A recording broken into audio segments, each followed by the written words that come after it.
I'm Sergeant Parvin. And I'm Sergeant Quintanilla. Today we'll be going over the general processes of a PI, or a periodic inspection. So let's get right into it. In AFMAN 21201, paragraph 5.3, the munitions inspection element is responsible for performing surveillance inspection duties in accordance with TO 11 Alpha-1-10 on all munitions stock and custody munitions, and inspects and certifies munitions residue and MPPEH turned in to the stock record account to determine serviceability, potential hazards, and accountability.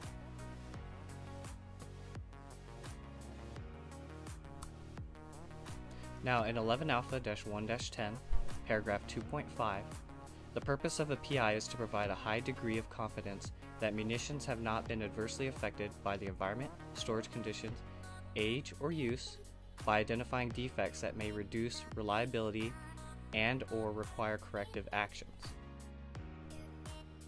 Now before we begin the periodic inspection, we'll need a little bit of information.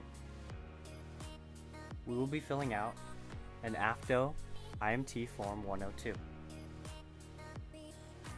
In 11 Alpha-1-10, paragraph 2.2 and 5.3, it shows you where to get the information necessary to fill out the 102 and lets you know that it's not necessary to actually fill out the 102.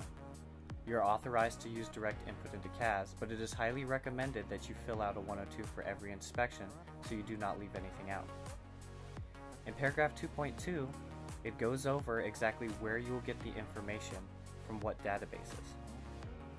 Now we will show you how to run a report that shows when all periodic inspections are due.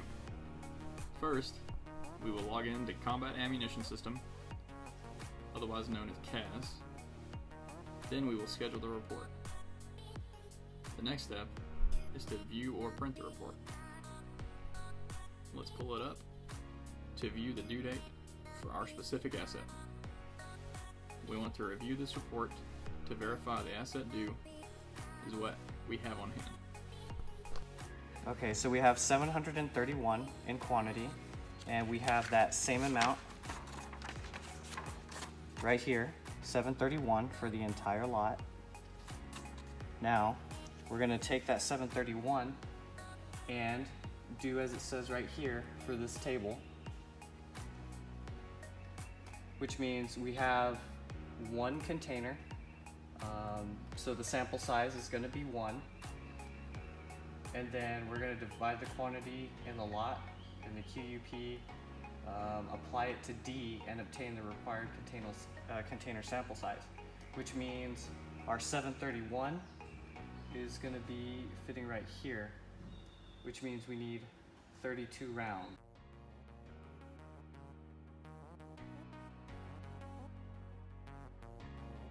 It is important to review the item TO, Work Package 5, Table 1, prior to performing any inspection. In doing so, you will identify each inspection point that is applicable to the asset you are inspecting. Also, in this particular inspection scenario, there are figures at the end of Work Package 5 to help you clarify what some of the defects look like.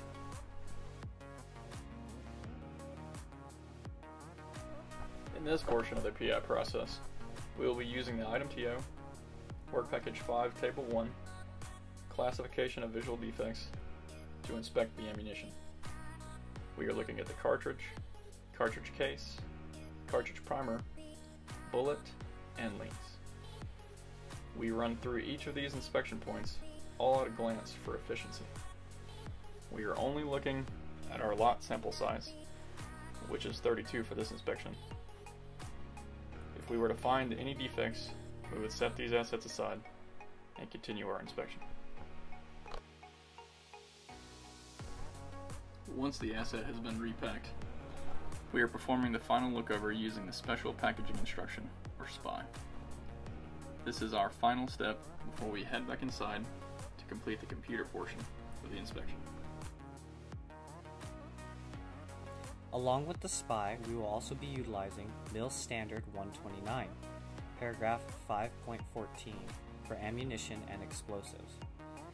This, in addition with the SPI, will give you most of the markings that you will need for your package.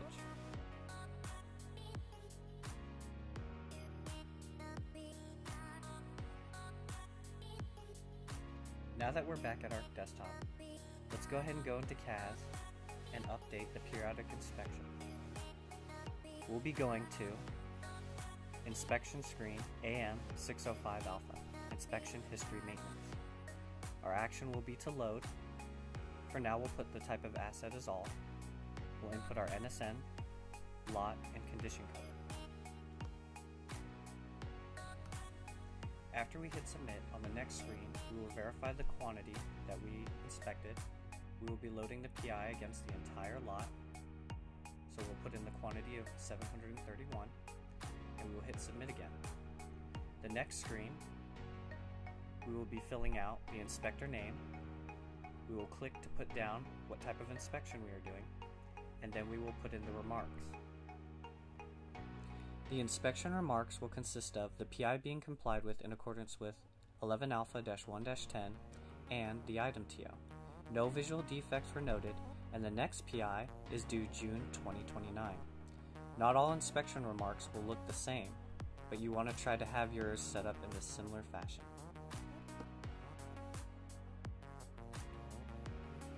Now that you're done, let's go ahead and go back to the 573 screen and make sure that the inspection was documented correctly. Once that's been done, you're good to go. Hopefully after seeing today's video, you have a better understanding of how to accomplish a PI. Thanks for joining us. Have a wonderful Air Force Day.